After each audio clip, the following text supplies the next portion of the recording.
explain to you, I'm sure, why this is indeed a Victorian funeral.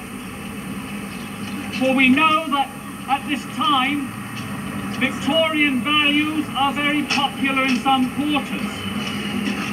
And the old idea, which is pre-Victorian, of utilitarianism, the greatest good of the greatest number, and the poor can go to hell, is very much the philosophy of our time.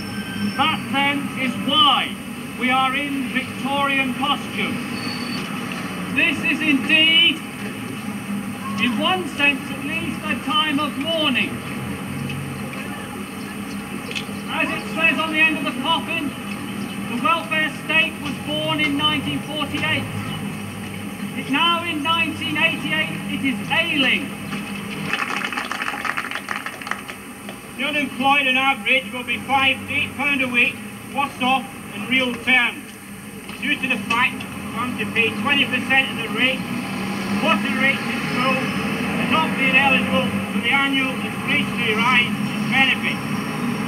On this point, it's interesting to note that Prince Andrew had an inflationary rise of £700 a week.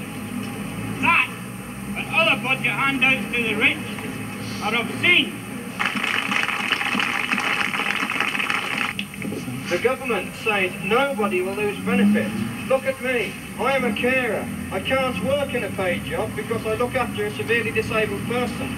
I have received an increase of £1.30 in benefits, but out of that I've got to pay £1.60 at least a week rates.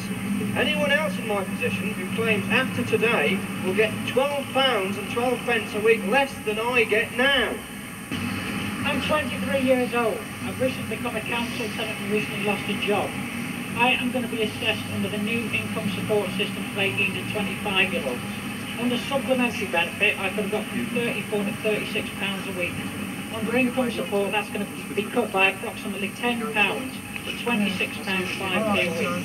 I'll have to pay 20% general rates and water rates out of that amount.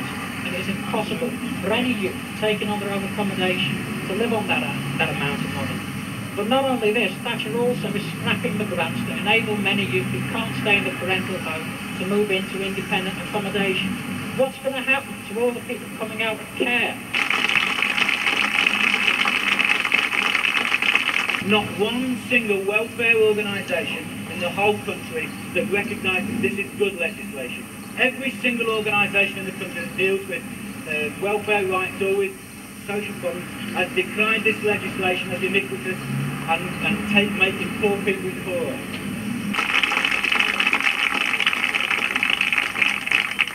This government's got to recognise if it shoves people downwards slower, it will get inevitable results. The fact of life is, with this new legislation, one can reasonably anticipate that more people are going to be forced into offending out of pure desperation. And likewise, more people are going to be forced into court as a result of poverty, such as rate arrears and things of that character. And it is quite interesting to note that rate arrears is the quickest way possible into prison. You can get away with many things, but you do not get away with rate arrears. There have been two budgets in the last 4 weeks. The first was the billionaires' budget in Parliament, when people like the director of the merchant bank Baring Brothers, Christopher Heath, received £9,534 per week tax cut. Today is the budget for the poor, where the speakers have already indicated unemployed workers, those with disabilities, those caring for those with disabilities, families and particularly the young get hammered by the budget for the poor, the cuts in the benefit system which take place from today. Those individuals, those families are being mugged by the Tories today. Half of all families in Coventry rely on some form of state or supplementary benefit. Of those, half will lose from today onwards. It will include 20,000 of the city's pensioners. The extra payments to help with heating and laundry costs go from today.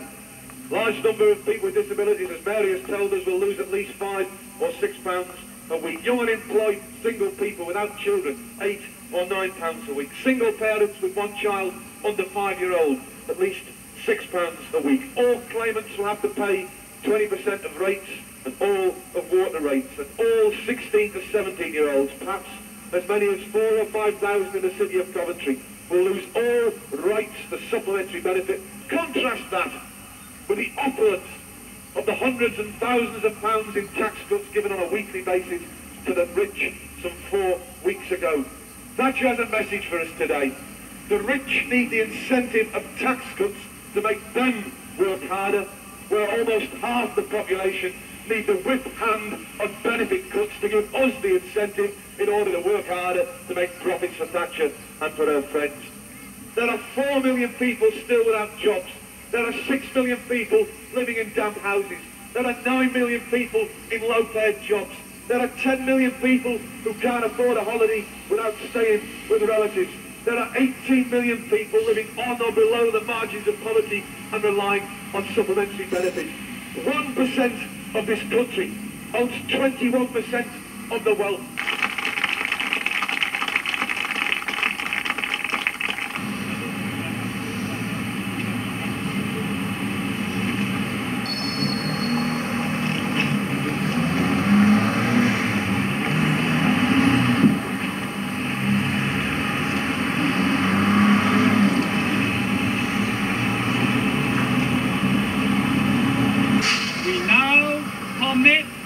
Institution to the ground, earth to earth,